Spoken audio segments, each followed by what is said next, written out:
à Lady Edgar, en mémoire de son mari, Sir James Edgar. Il avait bien 15 ans, et moi j'en avais 16. Oh, les bons souvenirs maintenant si lointains.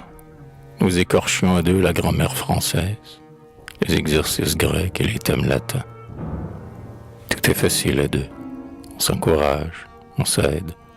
Et si le soc sert au caillou du sillon, on s'épaule, on s'arc-boute. Et quand l'obstacle cède, aux deux fronts le succès met un double rayon. Notre amitié poussa de profondes racines.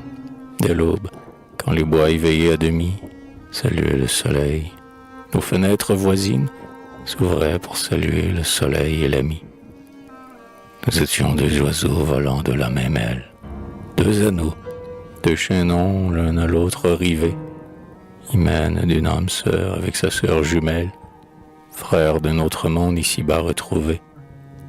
Tout nous était commun, nos chagrins et nos joies, et nos rêves d'enfants ne s'imaginaient pas que l'avenir pour nous pût avoir d'autres voies que celles qui s'ouvraient ainsi devant nos pas. Ouais, les rêves d'or de notre adolescence. La muse nous berçait déjà sur ses genoux, et mille émois troublants accusaient la présence des poètes futurs qui sommeilleient en nous. Nous sentions sur nos fronts l'ombre d'un dieu descendre. Quelque chose en nos cœurs tressaillait effaré sous le souffle divin qui remuait la cendre, ou dans son embryon couvait le feu sacré. Tout éveillait chez nous de vagues rêveries, un vol d'insectes, un bruit de feuilles, un chant d'oiseaux, l'azur des monts lointains, la fleur d'or des prairies, les astres longs semant des perles sur les eaux. Et quel panorama pour des yeux de poète! Québec et son bassin, ce miroir fabuleux, dont le cadre, gradé en fière silhouette, s'étage en ondulant jusqu'aux horizons bleus.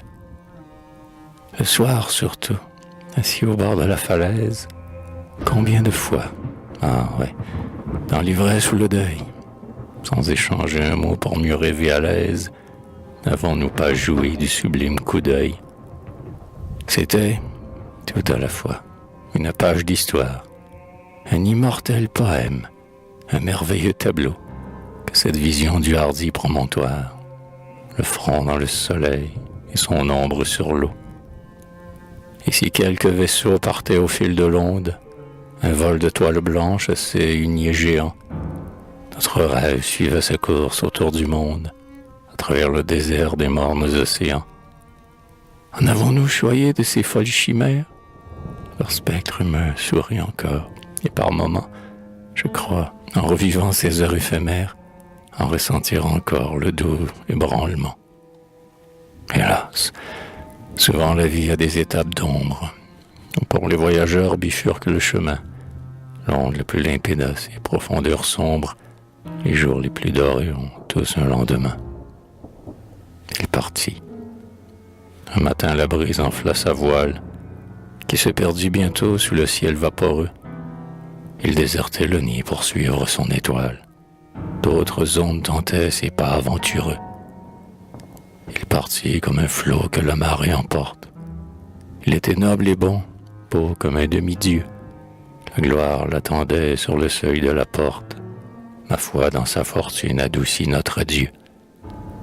La faveur lui sourit. Le destin lui fit fête. Une fée à son bras, sous le feu des bravos.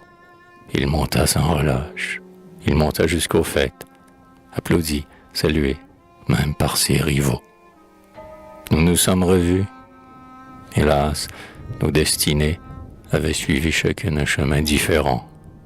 Mais nous avions vieilli tous deux, et les années nous avaient entraînés dans le même torrent.